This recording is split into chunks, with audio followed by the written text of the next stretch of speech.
All right, so here we are, day 4 of the 30 Days to Photoshop Mastery. Today, we're going to be talking about all about Adobe Camera Roll and the global tools. Now, there's two different types of edits that you're going to see in Adobe Camera Roll, global and local. And global and local are things that we're going to be talking about the rest of this course. So it's a good idea to just kind of wrap your head around. A global adjustment is anything that happens to the whole photo. Local adjustment is things that happen to very individual places that you determine and you decide to go into. So we're going to take a deep dive into Adobe Camera Roll, specifically into the workflow, the workspace, and the global tools. Now, it's really important to get a good grasp on this because Adobe Camera Roll is the foundational basis for everything that you're going to be doing in Photoshop, okay? What you do here starts everything else. I have this phrase, crap in, crap out, okay? So if you don't do things right in Adobe Camera Roll, guess what? It's not gonna look good in Photoshop.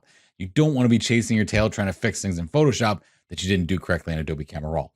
So experimentation with this one today is going to be really critical, and making sure that you do your homework on this and you don't just practice on my images, but you practice on your own, absolutely critical. And you're going to have this nailed down. So what I'm going to do here is I'm in Bridge right now. I've got two of the exact same carbon copy here. You don't have to open both of these. I'm just opening both of them so I can show you what the interface looks like. You might actually only have one of these actually. So I'm going to right click and I'm going to say open in Camera Roll. It's going to open both of those files into Adobe Camera Roll. And the reason why I show you this is because this is the graphic interface for Adobe Camera Roll. This is what opens up when you open a RAW file into Photoshop. Whether you do that from Windows Explorer or you do that from Adobe Bridge, this is how you get into Adobe Camera Roll. It's basically a program that can't be double-clicked and accessed. Like you can't just use cameraroll.exe. There's no such thing. Camera Roll opens when you open a RAW file into Photoshop. So the basic interface, one thing I'm going to show you here is the film strip. So the film strip right now I have on the left-hand side. By default, it might look like this. If we go to film strip orientation horizontal, it might look like this. I don't like my film strip like this because I think it doesn't give me enough access to my image. So I'm going to right click and I'm going to go to film strip and say vertical. I think in general, this just gives me a better viewing of my photo by having the film strip on the left. You can make the film strip larger and smaller if you'd like, but I think this just gives me a good viewing of what my photo looks like. Okay. You notice that even as we pull the film strip all the way over, even at its biggest here, we still get a lot. But if it's down at the bottom, we lose a lot of information in that editing pane. So this is probably the best way to do it. If you just bring in one file, you might not see the film strip. If you want to hide the film strip, you can click the hide film strip button at the bottom. Okay. So right here, you have your zoom level. You can go fit in view to make sure it fits in the entire pane of the image, or you can zoom in right here just by clicking at the bottom. I will tell you that in order to get to this magnifying glass, you can also press Control and Spacebar or Command and Spacebar on a Mac. And that's also going to be the hotkey for that if you're in Photoshop. If you say fit in view, after right clicking, we can open up the image again. Okay. So the next thing I want to talk about, really critical, is right down here. This is actually your workflow settings. So we're going to talk about some of the other settings in your preferences, but these workflow ones are really important first of all. So if I click on this down here, you can see right here that what this pops up and it says, what's your color space? It's Adobe RGB 1998 at 16 bits per channel. Now this might actually be defaulted to 8 bits per channel, but this is what happens. This is the handoff from Adobe Camera Roll into Photoshop. So when you send a RAW file from Adobe Camera Roll over to Photoshop, you want to make sure it has the most bits per channel. So you're going to want to make sure you set this to 16 bits per channel.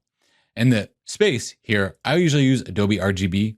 I know ProPhoto has a lot more color space involved in it, but it's not as universal as something like Adobe RGB.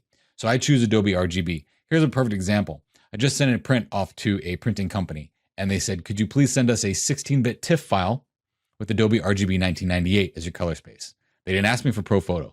They asked me for Adobe RGB.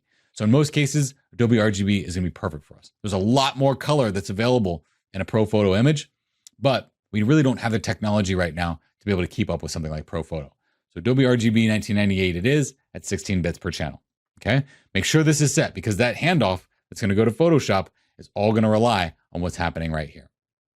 And press OK. So what we're going to talk about today with Adobe Camera Roll is all these tools here, which are our global tools. And then over here, we're going to talk about some of these tools over here until we get to the brush, the graduated filter, and the radial filter, because these are local tools. So we'll talk about those local tools tomorrow. Before we begin, you might want to look at your preferences for Adobe Camera Roll. So go into your preferences here, go up to General.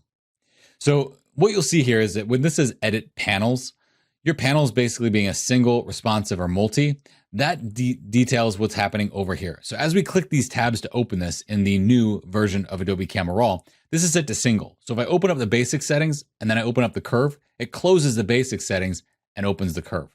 I like it that way, but you might want it so that it opens all of them. I don't really like that, but if you do, click multi. What happens here is if you click basic and then your curve, you're gonna get a little scroll bar here that'll allow you to scroll between your curve and your basic. I like to be compartmentalized in a very specific area as I'm editing. So I'm gonna change mine back to single. You're gonna change it to responsive if, say, your monitor is rather small and you wanna make sure that that pane fits into the size of your monitor. So at 1920 by 1080, you really don't need to worry about the responsive slider there. You can just leave that at single, okay? Zoom and pan, you can set it up so that your zoom and pan is like Lightroom. You can set up so you have old legacy shortcuts for the undo shortcuts, Control Z, Control Alt Z, that kind of thing. Or file handling here. This is also kind of important. Now, as far as the JPEG and TIFF handling, I don't really open up JPEGs in Adobe Camera Raw because they don't really need to be opened up in Adobe Camera Raw. I prefer Adobe Camera Raw to be only for RAW files or of the like. So like a TIFF file that has a lot of data in it, I will automatically open any supported TIFF files, but I don't typically open JPEG files.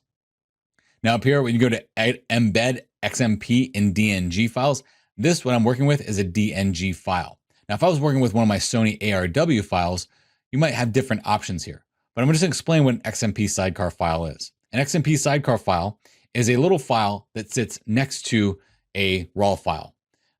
If you're using a DNG, I usually embed mine into the DNG. Now these XMP sidecar files, they don't hurt anything. They're really small. They're only a couple kilobytes a piece, if anything. Basically what it is it's a notepad that gets put next to any individual RAW file that you open up. So I like to have my XMP sidecar files on the side. Some people prefer their XMP sidecar files in the RAW file. I'd actually prefer it on the side. But when I'm working with DNGs, because it's Adobe's digital negative, I typically embed the XMP sidecar file right into that RAW file. If I'm using my Sony A7R files, I have that sidecar file next to the RAW file. It also gives me a good idea of what images have been edited when I go into my Windows Explorer and I see an XMP sidecar file that has the same name as the RAW file next to it. Again, it's basically a notepad. Whatever you do in here is going to be recorded into that XMP sidecar file. This is a DNG, so whatever we do in here is going to be recorded right into that DNG. Going into performance. Now, I have a 6 GB video card, so I like to have my GPU or graphics processing unit set up to be what is doing the heavy lifting for Adobe Camera Raw because it's a fast video card. If you don't have a video card, you have an onboard video card, that might be a little bit slower. So it's going to be based on your machine. Camera Raw cache. I keep my Camera Raw cache on a different hard drive. So I've got several different drives in my computer. I don't like to have that on my C drive because I don't want it to be bogging down my C drive. You can set the size of that cache to be, let's say 2 gigabytes before it dumps or whatever that might be. Or you can purge that cache right here in Adobe Camera Raw rather quickly. If you start to see Adobe Camera Raw moving slowly, it might be a good idea to purge that cache. You can put this wherever you might have ample space. If you don't have ample space, change this to something like 2 gigabytes instead of 5 gigabytes. Your RAW defaults, this is where you can actually set up very individualistic RAW defaults or basically a preset for any given camera RAW file that you have that you bring into Adobe Camera Raw. So let's say there's certain things that I want done to every RAW file that I bring in for my A7R III camera. I can set that up here. It's pretty powerful stuff. We already talked about these workflow settings, so we'll just go ahead and press OK. So now I'm going to talk about the tools that are in Adobe Camera Raw first before I actually start talking about the global tools here. So these are our global tools, which is a global edit, meaning it happens over the entire photo. And these are our local tools, the adjustment brush, the graduated filter, and the radial filter. But first, I'm going to talk about the crop tool. So right now you can see that the new layout that we have here is actually really awesome. We can see that the edit settings here are all of our global tools. If we go down to the crop tool, it's going to change over to the crop tool. Now, the crop tool here is pretty smart in Adobe Camera Raw in that you can change the aspect ratio to whatever size that you want it to be. If you know that you're going to be printing this as a 5:7, it might not be a bad idea to set this to 5:7 and edit your image. I tend to do all my print cropping in Photoshop, so I wouldn't necessarily do that here. So I'll leave that as shot. But if you want to get a good idea of what it might look like with this printed to a 5x7 or a 4x5 or 8x10 to see how much is going to be cut off of this normal raw file that's typically going to be more of a 2x3 or 4x6 aspect ratio because it's a full frame image, that would give me a good idea of that at a, let's say, 4x6. But I'm going to go ahead and set that to as shot. One thing here, the angle. This, as you move this, is going to give you a grid to show you the angle of which we're going to move the image. And as we move that image, it will also crop in so that all that excess data that we're cropping out is gone. And then we have the data that's there. Now, we don't actually, when we crop something in Adobe Camera Raw, you're not actually losing that data, okay? In Photoshop, you can actually be deleting pixels when you crop it. But in Adobe Camera Raw, it still leaves that outside edge. You can see it here. That's still going to be there. So at any time when I come in to edit this image, if I don't like the crop, I can just press delete and it goes back to being what it was when I first took the shot, okay? One thing here is the straighten tool. So if I click on the straighten tool, this is a good idea to go ahead and straighten my image, the horizon of my image. So if I want to straighten the horizon of my image, you can see it's a little bit off. I believe the horizon starts where that hill is over on the left, and then over on the right, it ends where the bottom of those trees are. So that may be a better idea for straightening my photograph. Now you could try to use the angle on your own, but when you use the straighten tool, you'll see that the angle already gets set up. So I like that. I'm going to keep that the way that is. Right down here where you see the rotate and flip, sometimes your camera might not record it into the EXIF data as far as what orientation the image was, and you might need to flip and rotate your image right here in Adobe Camera Raw. If we need to flip it horizontal or vertical, we could do that here. We could flip it so that it flips along the vertical axis, or we can flip it here so it goes along the horizontal axis. Now, you might not need that, but it's there in case you might need it. Let's say you're like, I don't really like the orientation of this road coming in from the left. Let's make it come in from the right. As long as you don't have a stop sign in here, that's okay, because then it would read like pots or something like that. So let's go ahead and flip that back over. The next one down is going to be the spot removal tool. Now, the spot removal tool is an awesome tool. I think it's one of the greatest tools that we have here in Adobe Camera Raw because it can help us see any sensor dust spots that we might have on our image. And one way we can do that is we want to see sensor dust because it's sometimes you can't even tell it's there. We have to click visualize spots on here. And then with visualize spots on, we can move this over. And then we might see up here, like these little circles. I'm going to press Control and Spacebar to zoom in. These little circles here, these are sensor dust spots. So if I click on this, I've got this set to heal. I'll get into this more in a little bit, but with this set to heal, with a small brush size, about the size of what it is that I want to correct, I'm just going to click.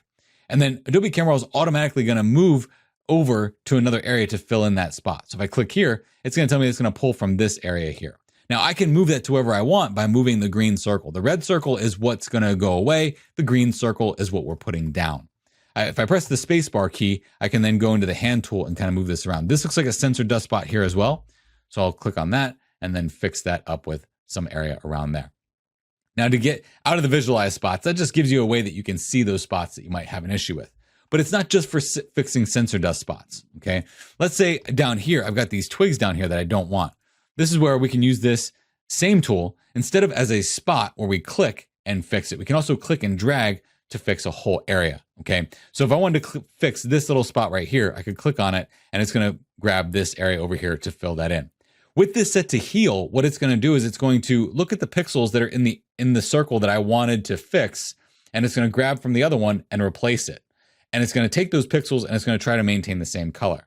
How this works is, let's say I wanted to fix this rock over here in the green grass, okay? I'll click on that. It's gonna grab from another green grass area. But watch what happens if I move over here and say, just fill it in with something like this. Well, it's gonna assess the colored pixels around it and it's gonna heal it as such. If this is set to clone, watch what happens. It takes an actual physical representation of this area here that I wanted to grab and pulls it over here. This is also a great opportunity to talk about the feather. Right now, this is being feathered in so that the pixels at the edge of that circle start to feather into the center to make a better blend. But if I bring this down and we don't have a feather there, it becomes a whole circle with no feathered edge, okay? So we don't necessarily want that. We want a slight feather so that things blend in. The opacity is how much, when we replace that, is it going to be replaced with? What's the opacity of it? Do we want to get rid of it all the way or just a little bit, okay? Let's change this to heal. And with heal, we're gonna bring the feather up because it tends to blend in very nicely. I'm gonna go and grab the piece of grass from up here because that's actually more where it should be anyway. If we wanna change the size of this brush, we can just click on the outside of that and make that a little bit smaller, even after we've made the selection for it, okay? So one of the things I'm gonna do here is I'm gonna make my brush a little bit smaller. I'm gonna click right here and just drag on over to show you that you can replace a whole section without having to go into each individual little spot. And that fixes that up right there too, okay? So that's pretty good. Now, what I want you to do is I want you to take your time with your homework and fix all the little twigs that you see in this image. That's what you're gonna do with the rest of your time today, along with some of the other global tools that I'm gonna show you. Now, this adjustment brush, local brush, I'll show that tomorrow. Graduated filter, local brush, show that to you tomorrow. Same with the radial filter. This right here, the red eye reduction, I can honestly tell you, I have never once used the red eye or pet eye reduction.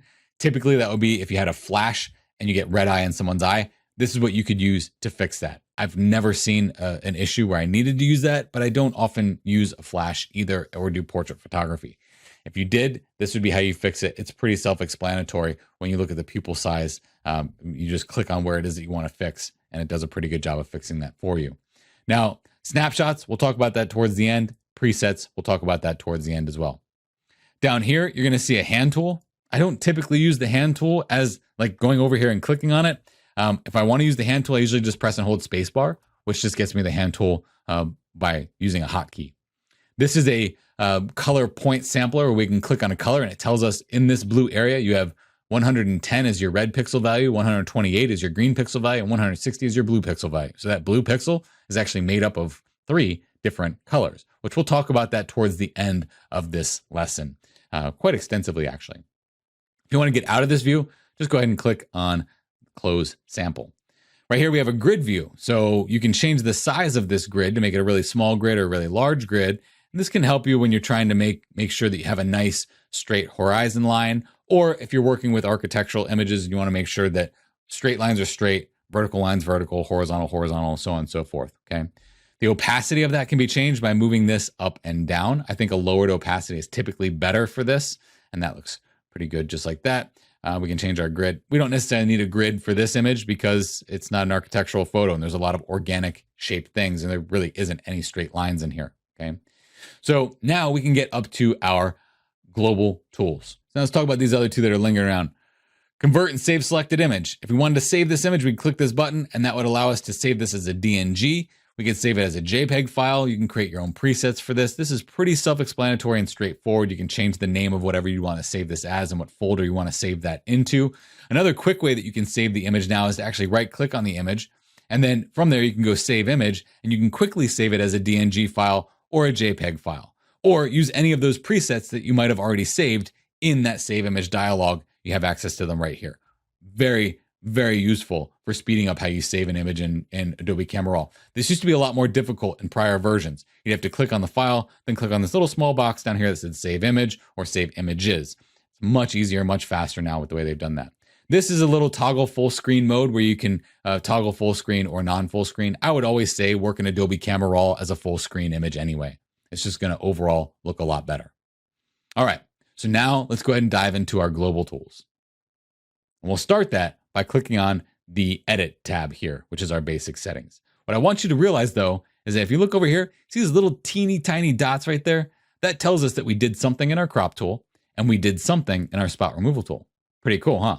So we go over to our edits. Once we get some edits done in here, it'll show a little dot next to the edits as well.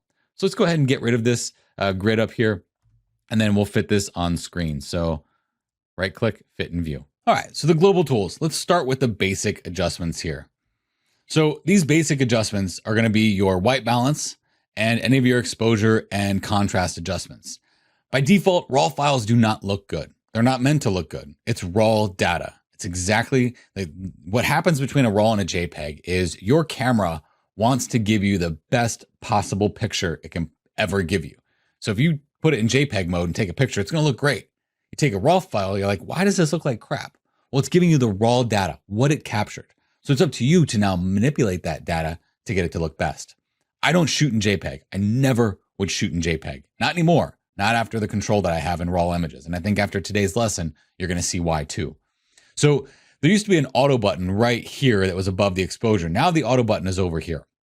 And you have 2 buttons here, black and white, which is going to change all of your settings here over to black and white, and then auto. And you can also click black and white auto, so to make an auto adjustment for your black and white image. I don't tend to do any black and white adjustments in Adobe Camera Raw. And that's because if you open this up in Photoshop, you lose all of the color data. And the way I manipulate or edit and make black and white photos, which we'll talk about later in one of the workflow images, is I use the color data that's in my image to make a better black and white photo. That's why I don't do my black and white processing in Adobe Camera Raw. I tend to do that in Photoshop. So you will very rarely see me push that black and white button. But I do press the auto button, and I press it often.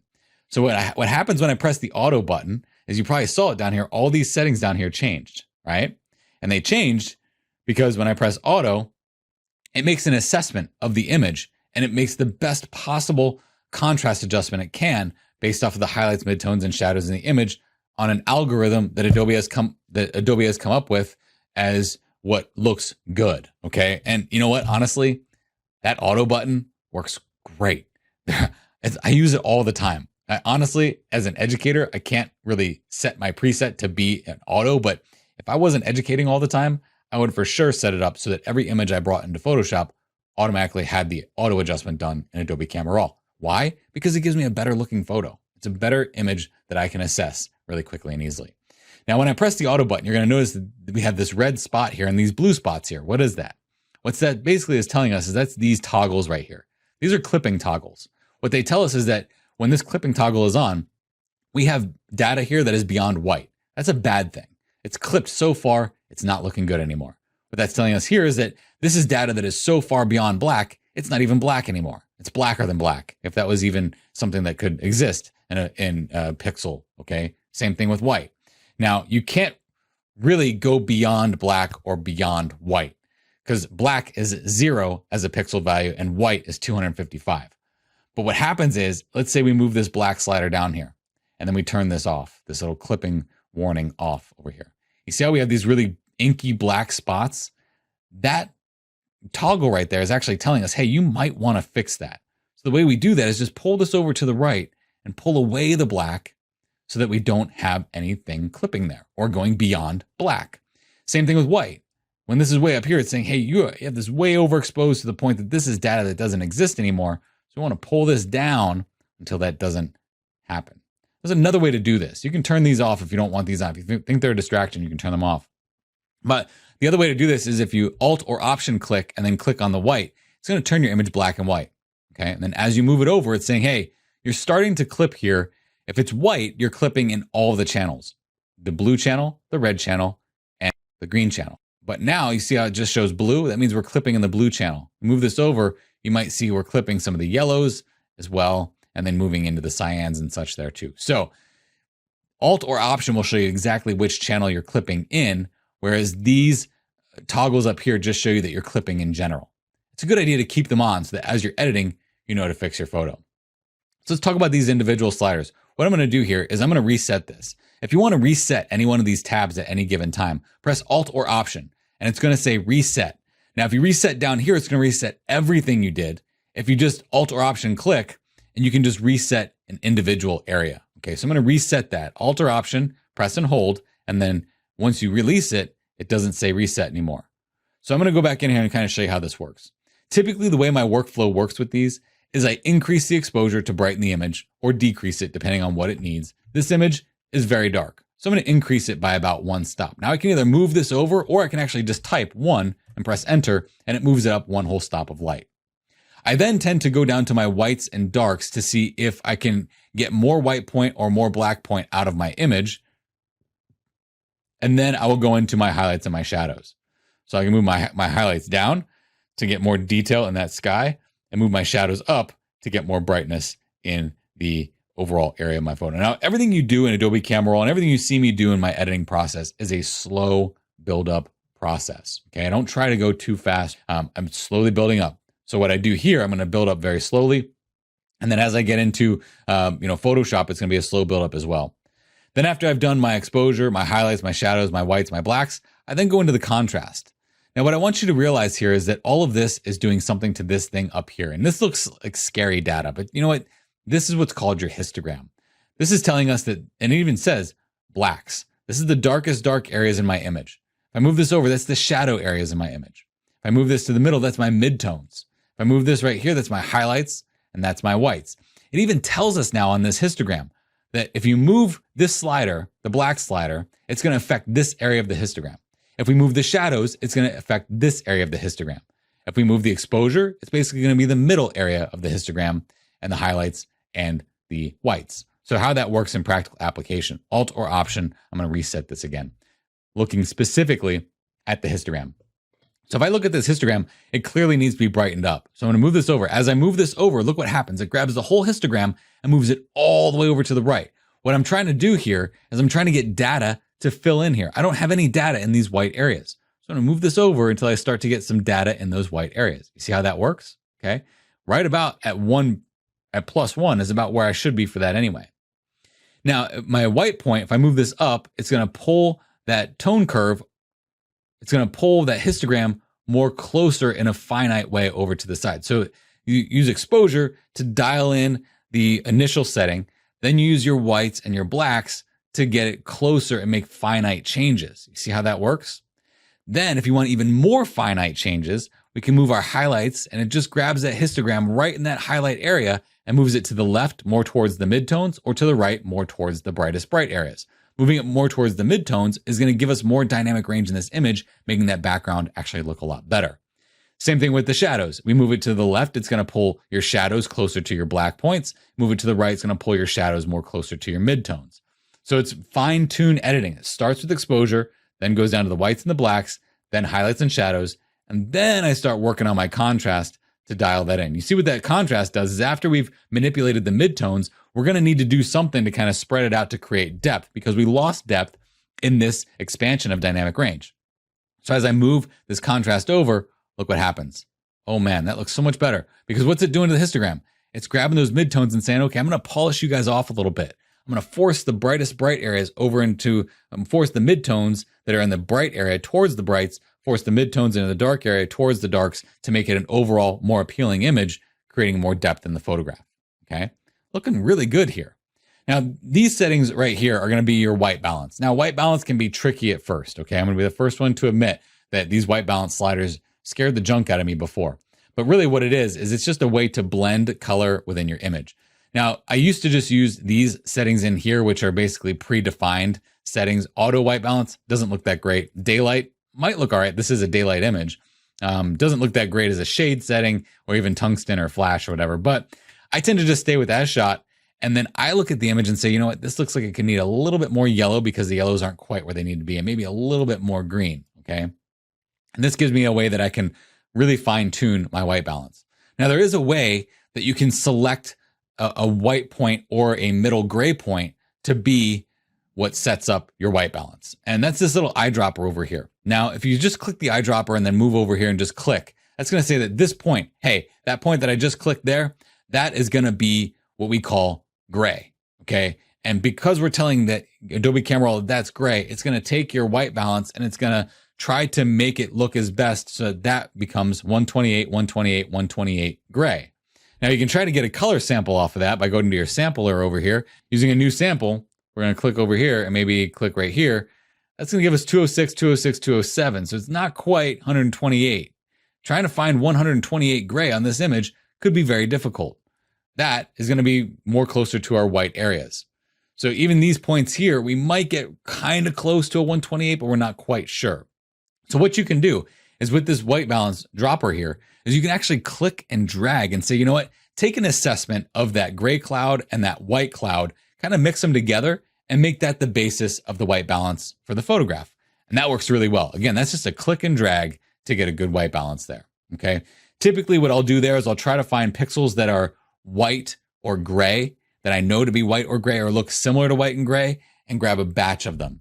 Now, if I were to grab this area right here, you see what that's going to do there? It's going to say, hey, we're telling this area to become gray.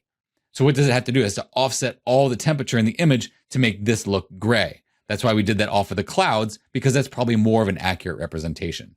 Now you can actually click and drag from the top of this image all the way down to the bottom right and make the entire image an auto white balance assessment, but that would be very similar to just pressing the auto white balance. Okay. So what I think is really best for white balance at the very beginning of things is just grab a batch of things that you look to be gray and white and grab a batch of pixels, not just one individual pixel. Okay. So what you're also going to see here going down, moving down towards the bottom here, you have the texture and the clarity. Now, if you move texture up, it's going to give your image more texture. This is great for rocks, even with the path down here. But this as a global setting, not good. It makes everything look really crunchy, like granola bar. It's not good, okay? So I'm going to move that down. If I move it down, it's going to soften the texture. What this works best as is actually in a local tool and not in a global tool. Clarity, on the other hand, can give us an overall slight boost in contrast in the micro contrast areas. If we look at the histogram, this isn't taking the contrast slider up here where it grabs this and just flattens it down. This is grabbing individual areas here, and it's kind of forcing them all together to make a cluster of histogram data kind of pull together, taking the areas of high contrast to low contrast and forcing them to kind of fuse together to create a more clearer picture or more clarity with more detail. Now, I say use clarity sparingly. A slight moderate bump is okay, but if you use too much, it could look like over-processed HDR photography. So little bump in clarity isn't a bad idea. Dehaze. Dehaze is great. Let's say you're standing on the top of a mountain, you're shooting to another mountain. There's a lot of atmospheric haze between you and that other mountain. Dehaze can actually be used to cut a lot of that hazy data. If we move this over, what you're going to see is that it's going to be adding a lot of blue while it does that. So if you're going to use dehaze, you might want to use that in conjunction with your temperature slider to offset the amount of blue coming in by moving it more towards the yellow. Dehaze is something that I've used very sparingly as well. And typically I'll use dehaze more as a local adjustment and not an overall global adjustment for the whole photo. Again, every photo is different, but be careful with dehaze. You move it down, it makes your photo more hazy, okay? So if you have a foggy photo, that could be good to add some drama to that image by moving that down. Vibrance is going to be an overall boost in color while trying to protect your skin tone areas for portrait work. Now, landscape work, you can see it's all the colors around the color orange here are moving up faster than the other ones. Vibrance is a better adjustment to use to increase your colors than saturation as a whole. I typically don't increase saturation as a whole right here. I'm going to show you that when we get to the color mixer, okay? So vibrance, just give it a small bump if you're going to give it a bump at all. It typically will not need too much of a bump here in that basic setting. So I'm going to close this down. You'll see this little eyeball here. That tells us that we've done something in the basic setting. This little dot here tells us that we've done something in our basic or global adjustments. If you click and hold on that preview, it will temporarily turn it off. Release it, turns it back on. Now the point curve, this is awesome. What they've done with the new point curve here in the Adobe Camera Roll 12.3 update looks a lot different than it looked before. Same premise as far as editing is concerned. The functions are all the same, but easier to access. Okay, so what you'll see here is we have this thing called the parametric curve, and the parametric curve shows us our highlights, midtones, and shadows. Now this is different than these sliders. These sliders here give you either more to your shadows or less to your shadows. What the curve does is it allows you to go into one individual area and just bump that up slightly while protecting other areas. That's why a curve can be a really powerful place to edit your images. This is pretty easily done by using the sliders here. So if I move this up, it's going to make my highlights brighter. If I move it down, it's going to make my highlights darker, giving me a little bit more dynamic range there. Now you'll see that what it does with the histogram is as we move it to the left, it's going to grab those highlights and move them more towards the midtone, making this more look like gray, right? We move it this way, it's going to move them more to the right, and it doesn't have a governor in it. So it's basically going to make it blow out because we have to make sure we have those blinkies on so we know that that's blowing out, okay? Now, I call them blinkies because in your camera, they actually do flash at you sometimes. And the lights here, the lights are going to grab a bigger portion of that histogram, move them more towards the midtones or more towards the brightest bright areas. Again, no governor on it, so be careful. The darks, very similar concept, but look what's happening to the curve. It's telling us that what it's doing to these tonal effects here is it's making the dark areas darker, and we made the bright areas slightly brighter. Now, the tone curve takes some getting used to. I will tell you that. It does take some getting used to. Now, you can use another point here called the point curve. Now, before we get into that, this little tool right here is called the targeted adjustment tool. Let's say that you aren't feeling really comfortable with moving these curves here. With this targeted adjustment tool, you can actually go to an individual area, like let's say this area here. And as we move this up, it's going to move that up saying that this is a highlight. If we click over here and find something like, let's say right about, let's go right here. That's going to move up our lights. You see that? So you can click and then move up or down to adjust that. And it's a more like tactile way of getting into your image and adjusting things rather than trying to play with sliders that you might not know what is a highlight and what's a shadow. So you can use your targeted adjustment tool to find that for you. The point curve is not like, it doesn't have any sliders. So what the point curve does, it allows you to actually set a point and move it. This is the way you would use the point curve in Adobe Photoshop. Very similarly though, you also have a target adjustment tool here, where as you move this up and down, it's going to give that to you on the point curve. Now the red curve, the green curve, and the blue curve are going into the red channel, the green channel, and the blue channel. And where this can be helpful is you can actually set maybe 3 points here. I like a 3-point curve. So you put a point here, put a point here, put a point here. You can actually say, you know what, I want more, I want my highlights to have a little bit more red in them. So I'm going to bring that up to make my highlights have more red, and my shadows have a little bit more cyan in them. Now, obviously I went really far so you could see the dramatic effect that that would have, but you can slowly blend this in. You can even do it with your midtone areas so you can change and modify the colors in the image. On this photograph, because it's predominantly blue and yellow, let's go into the blue curve. In the blue curve, I'm going to put a point here, put a point here, put a point here. Let's say in the highlight areas, which are pretty much going to be my background, I'm going to make that more blue. Look at that. The whole background gets much more blue. Look at that sky. It looks awesome. But let's say our shadow areas now need to get a little bit more yellow. You see that? We can bring that down. They get a little bit more yellow. Then we can modify the midtones in between to kind of level that out. So because this image is predominantly blue and yellow, this curve is better suited for us than some of the other curves that we have here. But again, we also have a targeted adjustment tool in here. So if we ever wanted to click on our image, it would tell us what color we're going to actually, or what point we're going to be moving towards what color by moving over the photo. And it does that with that little temporary dot that it puts on our curve over there. Okay.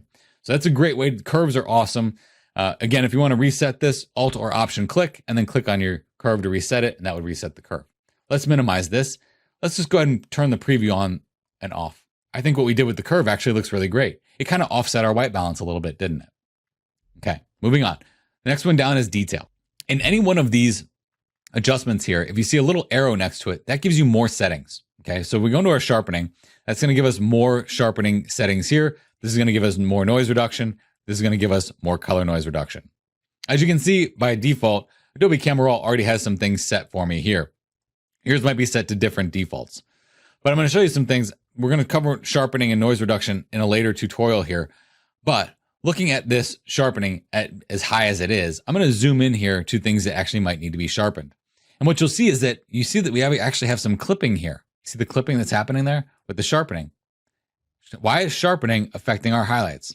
Well, sharpening is actually more of like a visual trickery. Okay. So what sharpening does is it just looks at your midtone areas and it says, okay, this little finite, minute area of this portion of the image, if I add a little highlight next to that midtone, it's going to make it appear as if it's sharper. So it's basically almost like a trick. All right. It's an optical illusion in a way that works out really well. So the sharpening here, if you bring this all the way up, it's going to be way too sharp. You see what's happening there? I told you, it takes those midtone areas and it assesses them and says, okay, well, let's just take this pixel and make it brighter and make this pixel darker or add higher contrast at the minute pixel level. All right, we zoom out. Look at how crappy this is going to look. It's really bad because it's way too much sharpening. It looks like noise. All right, so it's also going to take what's happening here in the background. You see that background, how we get this JPEG artifacting? That's why if you ever have an image that needs to be sharpened, you don't want to over sharpen it because you're going to get artifacting. Well, one thing you can do to protect that is actually use this tool right here called masking. If we move it to the right, you're not going to see what it's masking right now. But if you press Alt or Option and move it over, it's going to say, hey, that black area is not going to get sharpened. The only things that are going to get sharpened right now are the white areas. See that? So we can really fine tune and get some nice detail into that sharpening while protecting areas that don't need to be sharpened, which is like the background or areas of darkest dark. Okay. So then we'll increase the radius on that. That'll basically say, okay, and this will be a 1 pixel radius. So sharpen that area around a 1 pixel radius or up to a 3 pixel radius. The detail, that's how sharp you want it to be. So the radius sets how much around each pixel is going to get sharpened. The detail, how much it's going to get sharpened. And the sharpen itself is the intensity of that sharpening effect or that optical illusion that we're going to see there. Turn the preview off. You can see we did some pretty good sharpening here. It doesn't look too bad. See that? Not too bad. Okay. So we'll zoom back out and fit in view. So we'll close down sharpening. This is something you just have to experiment with. Even a sharpening setting of 45, and that's really harsh sharpening. So I'm going to move that down a little bit here. You're probably going to be more in that 18 range. You're probably going to have this down a little bit more too. You don't want to over sharpen, especially right here at the raw level, because you can't mask it out as well as you can in Photoshop. So I tend to sharpen in Photoshop and not necessarily here in Adobe Camera Raw. The next one down is noise reduction. Now, there's many ways to set noise reduction.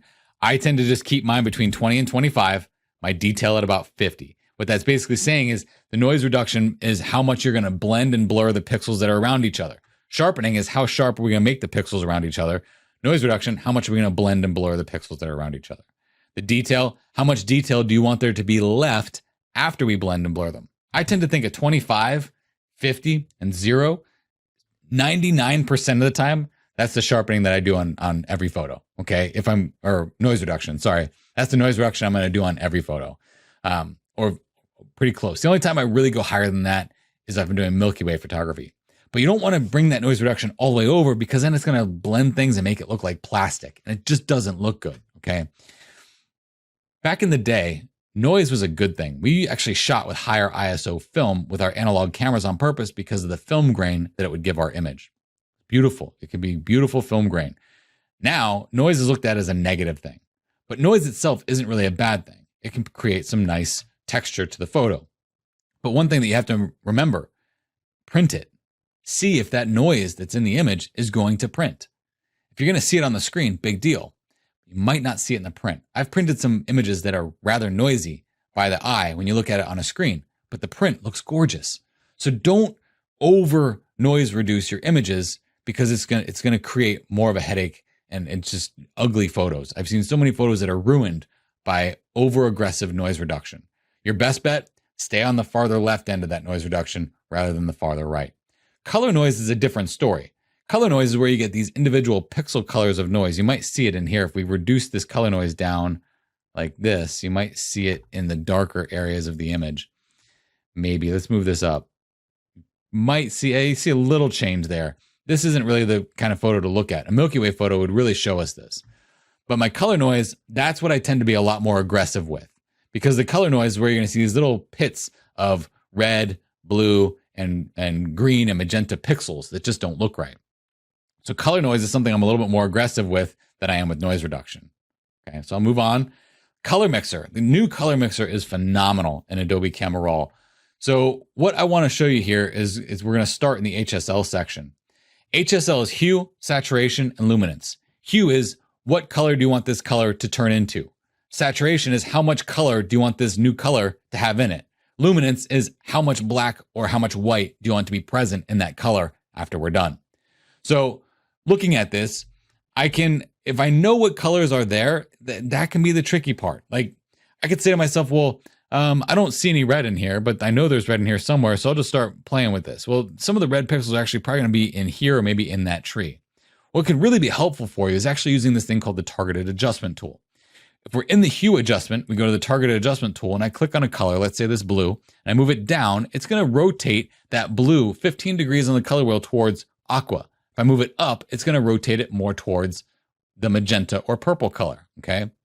So that can be a way for you to pick out a color that you don't necessarily know what that color is going to be until you click on it and start to move it around. And in this case, it might actually grab two colors or colors that are close in relationship, like the yellow and the green. That can be a really nice way to increase both of them at the same time, so that you're not individually going in and removing one when the other needs to go with it. So the targeted adjustment tool won't just grab one color sometimes. Sometimes it'll grab multiple colors that are in close relationship to the color that you have selected.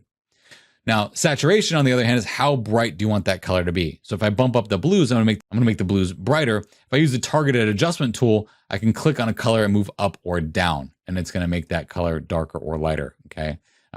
It's gonna make that color brighter. Same thing here. I click on those greens. It's actually moving the green and yellow independently. Green faster than yellow. Why? Probably because there's more green present there than there is yellow in that selection that I made. So the targeted adjustment tool is a really smart way to go in and like tactilely kind of touch your image and move the colors around, almost like a painter would with a canvas. So your luminance is going to be how bright or basically the value, how much light or dark is going to be in that color. So I still have the targeted adjustment tool selected here. If I click on this blue, I move it down, it's going to make all the blues darker. If I move it up, it's going to make all the blues brighter. This gives me some really good color separation up there, which is really nice. Separates those colors from the rest of the blue and the white puffy clouds. You can do this with individual colors too. You don't necessarily have to use the targeted adjustment tool. You can come in here and do this on your own by using these sliders here and just moving them over, okay? The other cool feature here now is if you click on the drop down and then click on color, instead of going into the HSL, the hue, saturation, and luminance, and then looking at all the individual colors, clicking on color is going to give you the option to go into each individual color and do the hue, saturation, and luminance of that individual color. Now, you're not going to get the HSL adjustment here because you're physically selecting the green color and saying, I want the hue, saturation, and luminance to be present on just that color right there. This is awesome. This is something that I think is really helpful because sometimes we only need to go into one or two colors, and clicking through HSL and finding that one slider and click is a pain in the butt. So here you just click on and say, hey, I want to change my blues. Okay, well, how about aqua? We haven't touched aqua yet. Let's play with aqua. Let's make aqua have some more saturation in it, which is going to be this area back here. Let's make it a little bit brighter back there in that aqua. Let's shift that more towards those blue colors. Okay, so they don't look quite as cyan, but they look more blue. Okay, it's a really helpful way. Now we can turn the preview on and off on this by just clicking and holding on that eyeball, and look at that. Our color work looks great right now. Now optics, this is where you would use the profile corrections for your given lens. I would tell you that if you're going to do this, typically do it first before you actually go into editing your image, and I'll tell you why. So if I go right here and I click this box right here, it's going to use the profile correction for the lens that I have. Now I'm going to turn that off. Watch what happens. See how everything out here gets a little bit darker? Well, I just went through and tediously in my basic settings, fixed my white point so that didn't blow up back there. Now I changed what's going on here? Well, what's happening is in the optics section here is that this actually has a slight vignette to the edge of that lens. What this is doing is it's removing that vignette. It's saying, okay, this is a Sony FE lens, 16 to 35, 2.8 GM lens. The profile is set to the 16 to 35. So it's going to fix the distortion. We can add distortion to it if we want. It's also going to fix that vignette, or we can add some of that vignette back. I actually like the vignette that we get from that. And actually, I think the vignette that we get from this is a much more natural vignette than we get from the effects that we would see there. Now, if your lens is chipped, meaning the EXIF data is present on the image, you know the EXIF data is present on the image. If you see here that this says 16 to 35 millimeters at 16 millimeters f8. So if I was using my Rokinon 14 millimeter lens, it wouldn't tell me that I was using a 14 millimeter lens here. That would be blank. It wouldn't know that I was using a 14 millimeter lens because it's an all manual lens with no electronic chip. In that case, I would have to find my Samyang or Rokinon lens, the 14 millimeter lens, and select that lens for that profile correction. So if you have an all manual lens, you might end up needing to do this. If it's chipped or it has a chip function in it some way to tell your camera what type of lens you're using, you shouldn't have to worry about that. Adobe is really good about keeping up with all of the profiles for your lenses. Remove chromatic aberration. This is really important. Chromatic aberration is typically what happens on the edges, specifically of wide angle lenses, but it could even happen on even cheaper lenses. Chromatic aberration is this fringe that happens on areas of high contrast to low contrast, which would be areas of detail to areas of white. You'll get a band around that's either a like purplish band or a greenish band around the areas that it transitions into. So that is actually not necessarily your fault, but it's a technical flaw. It's not an artistic expression. When I see chromatic aberration, the first thing I want to do is fix it. So typically just pressing the remove chromatic aberration button right off the bat can fix that for you. But if you need to get more extensive with that defringing, you have the defringe option down here. This is pretty self-explanatory. It looks confusing at first, but let's zoom down here. This is a good area here. Well, you see there's a little slight purple amount on the edges of these areas and a little bit of green. You just bring the green hue up and it starts to get rid of that green hue. You bring the purple amount over and it starts to get rid of some of that purple hue. Now I usually go about 3 on each, but then I find the hue of that exact purple that we saw on the edge there, and then the hue of that exact green that we saw on the edge there to kind of fix the green fringing that we might have had on the edge in that transition there. Okay, so that looks really good right there. We fixed that fringe. Sometimes you have to do that. You don't always have to do it, but if you do see any fringing on the outside of the edges of your image, fix it. It's a technical flaw. It's not an artistic expression, okay? Geometry, this is where you would go to fix Basically, if you're working with interior architecture images to make the image more upright, this is pretty self-explanatory here. I'm not going to cover it in this one because we don't necessarily need to with this image. But this is where if we said the upright button, this would try to assess our image and make it appear as upright as possible by fixing any horizontal or vertical distortion. It's a really helpful tool when I'm doing my interior architecture images of churches and stuff like that. You also have a manual transformation option here where you can change the vertical or horizontal amount of the image as it kind of bends, and you can rotate it here as well if you want to get more accuracy there on your straighten line, but I don't necessarily need any of this. So I'm going to just press Alt or Option and reset the geometry here. I don't need that. In effects, this is where you can add grain. I talked about grain, like film grain. This is where you can add film grain, which I think it does a pretty good job of adding film grain here to Adobe Camera Raw, but I don't tend to use this. Some people might with black and white images. I don't tend to use it with my photography. What I do use quite often in here is the vignette. And I think there's a very powerful vignette in Adobe Camera Raw. And how that works, the vignette here, we're going to drop down this. I would never use a vignette in here just straight up with just the vignette slider. You always want to get the advanced options. So the highlight priority is the one that you want specifically because it's going to protect highlight areas as you move this vignette over. So this is the amount of the vignette, okay? The midpoint here is how far it goes into your image. The roundness is, do you want a square vignette or a round vignette? Okay, and the feather is how much does it feather into the photo? This looks like a straight up, border at this point. And then highlights is, do you want it to protect the highlight areas of your image? Yes. I would suggest all the time moving that over to plus 100 all the time, okay? And the reason why is that you don't want your vignette to go over top of highlight areas and create this thing that's called tone compression, where it looks like milky, where it should be white. So from here, I would then set my roundness to dial in where I want that to be. I would then set my feather to see how far I want it to feather into my image, and then set my midpoint to pull it away from that center area, and then adjust how much of that vignette we actually see. A good vignette, actually, and honestly, you shouldn't be able to tell that you used a vignette. But here's the before and after. Before, after. It looks good. It draws the eye into the photo, and that's what the vignettes are for. The calibration tab is one of my favorite tabs in Adobe Camera Raw because you can really get a lot of color data out of here. This is an advanced section. So I'm going to try to talk about this in a way that's really simple. Basically, you see red primary, green primary, and blue primary. What that means is it's the primary pixel value. And here's the deal. Your camera sensor is made up of a bunch of, it's like a grid of red, green, and blue pixels that are on this sensor or squares that record data.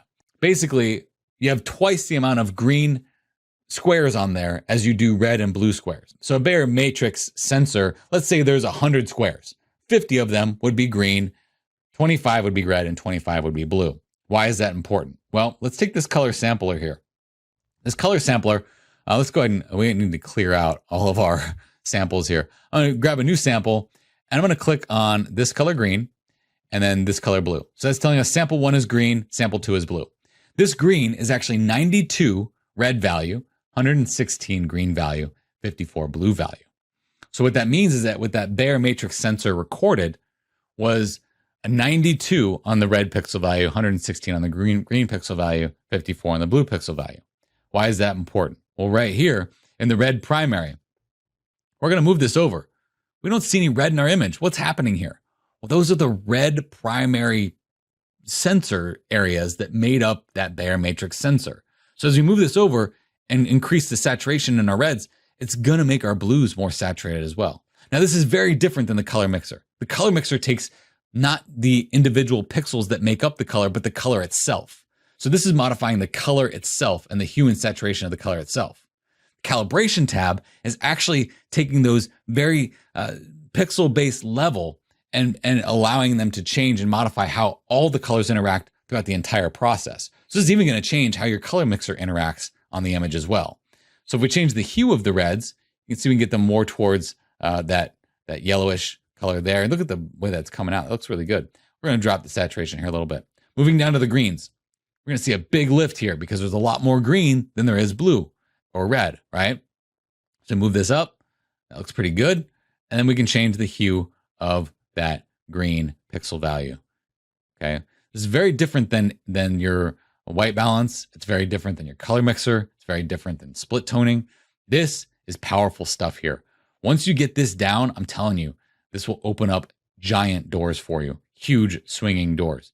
So increase the saturation of the blue and then maybe round off those colors a little bit. So if we click and hold the preview on this, look at how much color we got out of that image. Really cool. The shadows here, this is going to add more magenta to your shadows or more blue to your shadows. I think this looks better with a little bit more magenta added to our shadows. Okay, that looks pretty good. If you like this is pretty neat. What you can do down here is you can 5-star your image, 4-star your image, 3-star your image. This is pretty helpful. This wasn't as prevalent in older versions of Adobe Camera Roll. So let's say we like, this is pretty good. We'll give it a 4-star. It's looking pretty good. Good. Okay. So, and this would actually read what you would read in Bridge too. So if you're in Bridge and you're making your 4 or 5-star, whatever those star values are, this would then be recorded into the EXIF data, which would show up in Bridge or even Lightroom for that matter. Okay. So let's go ahead and exit out of our color sampling here. So we talked a lot about a lot of different things. Now let's talk about snapshots and presets really quickly. A snapshot is basically a recording of everything that you have done on this image. You can see that I've made a bunch of snapshots here for myself. And these are just things that I've done to kind of test some of the settings that I've been doing as I've been experimenting with this Adobe Camera Raw stuff. So if I right click on these, I can delete any one of these snapshots, which I'm going to delete all of them so I can start new and show you this. Right click, delete snapshot.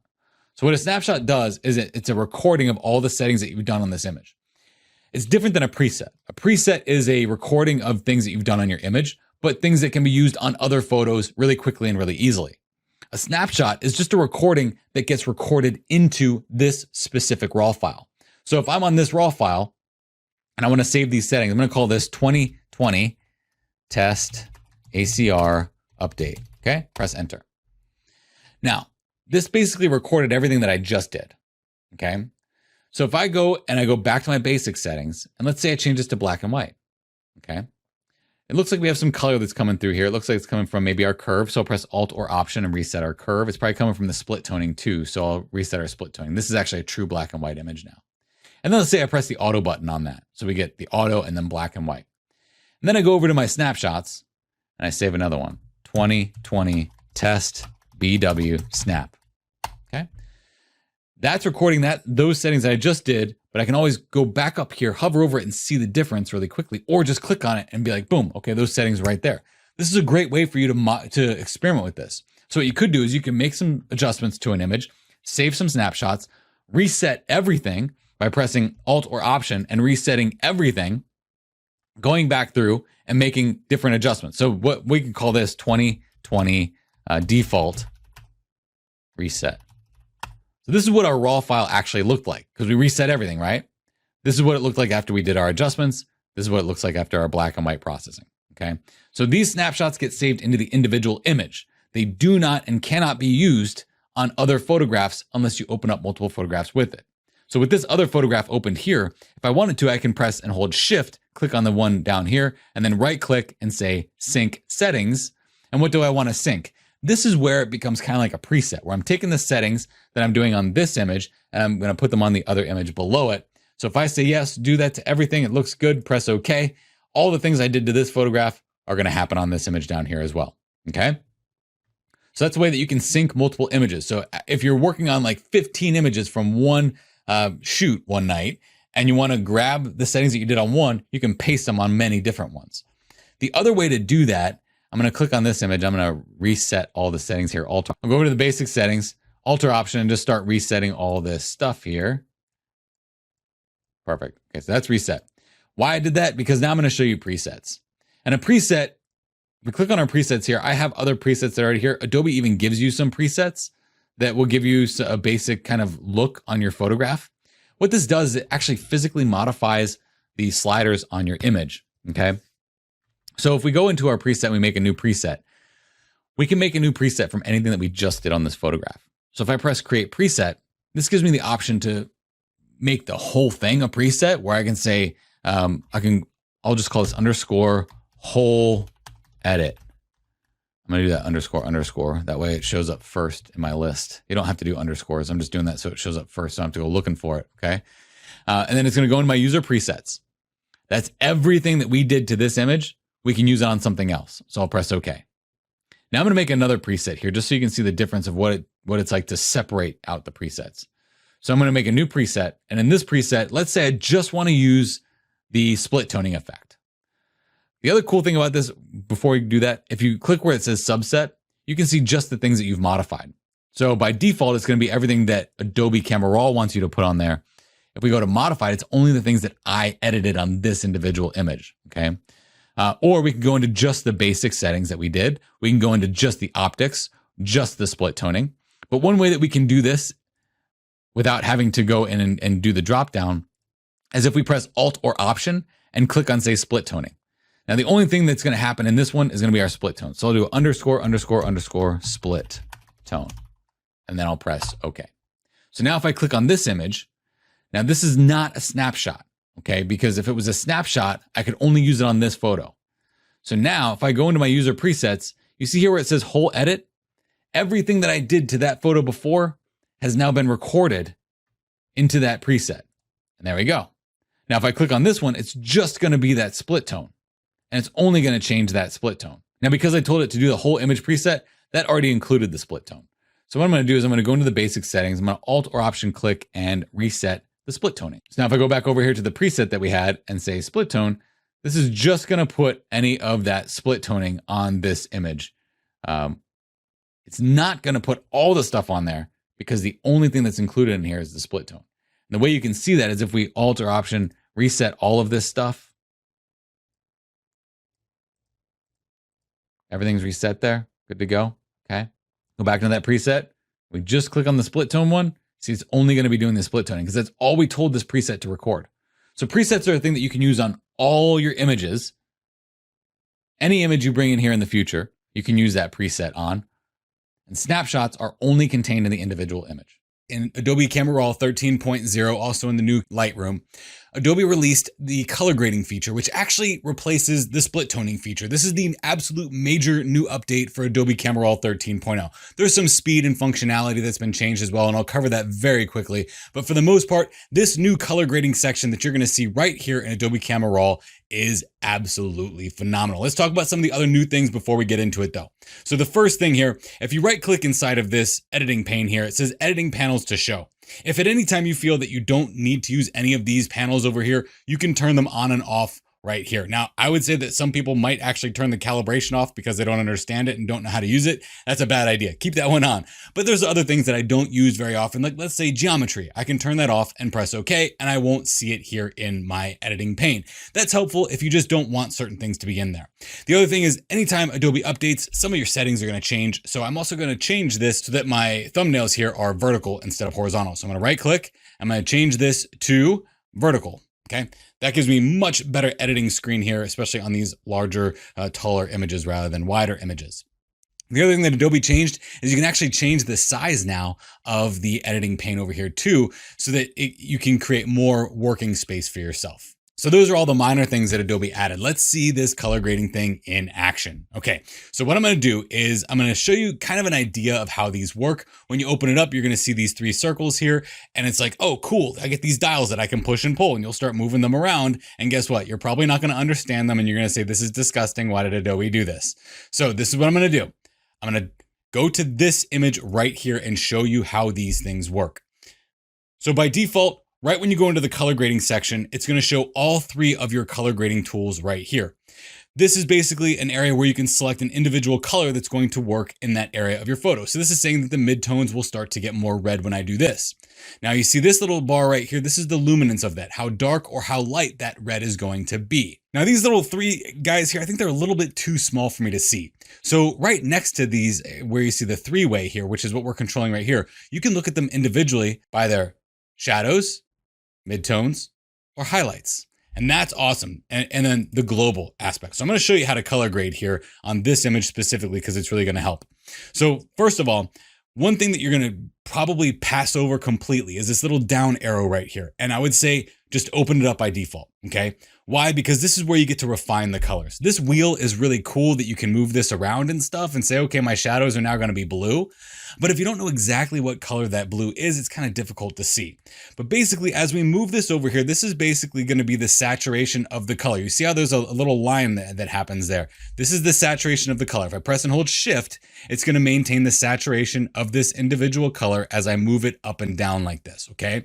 This slider right here is gonna be the hue of that color. So if we want the saturation to be right here, but we want to change the hue to something like a deeper red or even something like a blue, that's how we can control this without having to click and drag in here and try to move this around to a point where we can see something that we'd like. Now, very similar to what you would see over here is the luminance slider, which is going to be down here now below this. So why I like this a little bit better than these individual circles. This, I have to be like really finicky and try to get the exact color that I want. And it's really small and it's really difficult. But when I go over here and I do it individually for each individual color, I can get much more refined control over that. Okay, so this is basically saying that the shadows are going to be color graded with this color blue. We've already kind of done our midtones, but we did it with that little wheelie circle in the three-way. So let's see what happens when we change this to something like cyan. Okay, and we'll brighten that up and make it really saturated like that. And then we're gonna go over here to the highlights, and I might just grab like this magenta. I'm gonna make it really saturated and drop the luminance on that, just so that we can see this color and how this is being color graded, because the next set of sliders is really important. You're gonna see two sliders down here, one that says blending and one that says balance. Let's first talk about the blending slider. This blending slider, as you see right now with this set to 50, we have an individual area for our shadows that's going to be a dark blue, an individual area for our midtones that's going to be a cyan. And if you see here, this is the exact cyan that's going to be hitting our midtones very hard and then transitioning out into our shadows and our highlights. But if we take this blending slider and we move it this way, it's going to compartmentalize them and separate them even more so that the blend between the midtone color and the shadow color is a little bit more shallow. Watch as I move this up. See how they blend really, really strong now to the point that we even lose our cyan. So when the blending is at 100%, it's basically taking all the colors that you've selected for your highlights, your midtones, and your shadows, and it's just blending them together, okay? So I'm gonna move this down so we can kind of see that in slow motion. So if we move it to the left, it's gonna compartmentalize them and make them much more separate. If we move it to the right, it's going to blend them together so that they all start to kind of be more cohesive, which is really great because when we used to do color grading, this used to be the split toning section. It's very difficult to see how this was going to work because the only slider we really had was a balance slider that would balance between the lights and the darks, which I'm going to show you next. We didn't have this blending slider. So this is really cool because we can start to fuse those colors together to create a more cohesive color grade over our entire image. Now balance, if we move it to the left, that is going to place the priority of the color towards the shadow areas. Notice how as we moved it to the left, all the blue started shifting itself over into the highlight areas and then to the point that our magenta that we put in our highlights is completely gone. As I move this over to the right, you're going to see that the magenta takes priority and starts to push all the colors to the left. So this is really kind of nice when you want the balance to be more on the highlight side or more on the shadow side, and you want to just get a better blend of that magenta over on the, maybe that magenta spreading into the more of the highlights and midtones, and then less of that color grade happening on the shadows. I'm going to tell you that unless you're working on an image like this, this might not be very intuitive and it might not be easy to see. So let's go over here to the global. Now the global, this is a color that you can add as a wash over all of the colors of your highlights, your midtones, and your shadows after you've individually color graded them. So what happens here is this is basically, if you've ever painted before, you're going to take all the colors that are in here and mix them with one overarching color. So if I go over to the yellows, it's going to shift all of those colors as if they are blending and mixing with the color yellow. And as I increase that saturation adjustment or the luminance adjustment, it's going to change and alter those colors completely. So if I move this down here to the magentas, you can see that that's now magenta globally applied to the whole color grade here, as it would with magenta on the right-hand side, that cyan color, why it's starting to get that purplish color because magenta is mixing with cyan, and then the magenta is mixing with the blue to make it more of a violet color. Now this color grade would not be an ideal color grade. As a matter of fact, if I were to grab this setting here and then press and hold shift and click on this image and then right click and say sync settings and then only sync my color grading by pressing Alt or Option on the color grading. I'll press OK. You're going to see that this is an absolutely putrid color grade. Now, the reason why I did that, though, was because I wanted to show you how these color grading adjustments are working on your image. People ask me all the time, Blake, where would you see this happen in your workflow? Now, before I move on to these images, I'll tell you where I typically color grade my images. I typically color grade my images at the very end of my workflow. So this color grading here, while it's brand new for Adobe Camera Roll and Lightroom, this isn't actually the place that I would prefer you to color grade. Unless, of course, you're keeping everything in your Adobe Camera Raw or Lightroom space for your workflow. So if you need to jump into Photoshop or something like that, this is not going to be the best time to do this. I would tend to color grade towards the end of my workflow. But that doesn't mean that you can't make presets, but that doesn't mean that you can't make some type of preset for this and maybe some type of action for this to jump into Adobe Camera Raw to be your color grading place, which could actually be a very phenomenal place to do your color grading. So these are things that you can think about as you watch me do this. People ask me all the time, where does this fit into your workflow, Blake? Probably won't fit into my raw workflow. This would fit into a finishing workflow. This image here is a finished image. So I'm not going to go to the three-way here because I don't really care too much for that three-way. I might go to the shadows and say, okay, this is a finished image, but I want a little bit of warmth in those shadowy areas. Well, instead of just moving to the wheel here, I can go right to the hue of the color that I want in those shadow areas and increase that saturation in those shadow areas to get a little bit more warmth in those shadow areas. Now, again, you can do this in Photoshop just as well and just as easily with things like blend if and blend modes and masking and all these other crazy things that we have in Photoshop, but it's really nice that we have them now in Adobe Camera Raw if we choose to use it there. Now with the luminance, you can choose here to make that a little bit of a brighter color now that's being added to those shadow areas, if you so chose, so that those shadow areas not only get some warmth to them, but also a little bit more brightness in them, which would kind of push them back and push them down a little bit so they aren't quite as strong. So if we go into our midtones here, we could change our midtone color to maybe a little bit of a warm color there as well. And this is just adding warmth, but a different degree or a different color of warmth to those mid-tone areas. Okay, you see that there? And then we can go into our highlights and maybe even add a slight bit of warmth to those highlights. Now this would be making basically a warm image. And here's where you think about color grading. Color grading is typically a warm or cool thing, is what we kind of lead towards when we're color grading our images. So I'm warming this image up and I'm warming it up globally. Now, if I change the blending here, this is where you'll start to see how it appears more naturally when you're actually editing your image rather than what we would do here on this example photo here, okay? So balance, I can make this lean more towards the shadow colors and just kind of blend in a little bit better there, okay? Now maybe globally though, I wanna maintain that magenta color. So I'll bring in a little bit of that magenta right there, okay? To maintain that magenta over the global image and maybe give it some brightness with that color as well. And that would be an example of how you could color grade something like a landscape photo. Now, typically people don't think of color grading landscape photos. Color grading is usually something that's attached to retouchers and even sometimes film and video operators, but it's very important to do it on your landscape photos as well. Now, is this maybe a little bit too much if I press the eyeball here and turn this off? It probably is for this image. But that's why I like doing this in Photoshop instead of doing it here, because if I did it in Photoshop, I could easily tone down these colors so that they aren't quite as strong. And that's one of the main points here. When it comes to doing this color grading in Adobe Camera Raw, be very careful because it can go really hard, really fast, and maybe color grade a little bit too much outside of your expectation that you actually wanted. Okay, so I'm going to move on to this image here. This is the last and final one. This will give you a really good idea of how you can do this warm and cool balance, and even how you can change it really quickly from a cool image to a warm image by using these hue sliders here. So looking at this, I'm just going to go into the shadows, and let's say in the shadows, I want to make them a little bit cooler. Okay, so I'm going to cool those shadows down. Wow, that's already starting to look really good.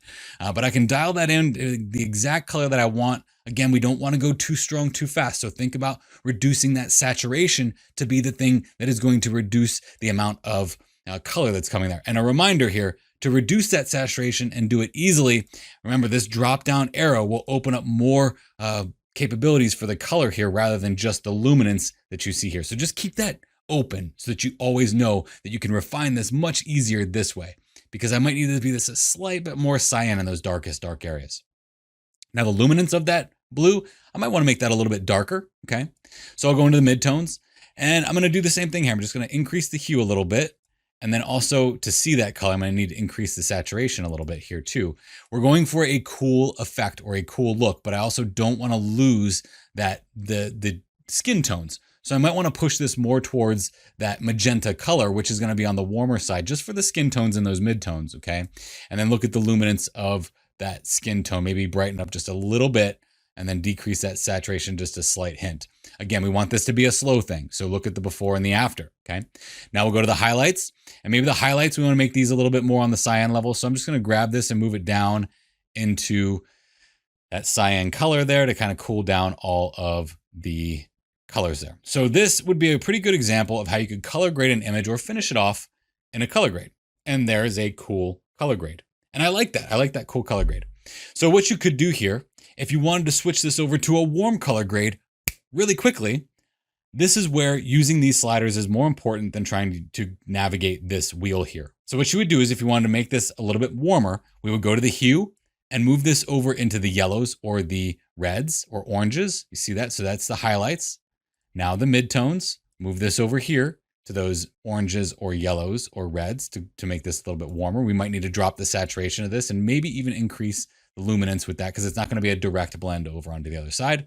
And then in the shadows, we would move this maybe to the reds or the oranges there, which would then make this more of a warmer image here rather than a cooler image. On the highlight side of things, we might be able to increase, let's increase that a little bit there. And then in those highlights, we also probably want to drop down this saturation here. We could also go in and blend these colors together a little bit more and then make it more balanced towards the highlight area or the midtone area or the shadow area. This would be balanced more towards the highlights. This would be balanced more towards the shadows.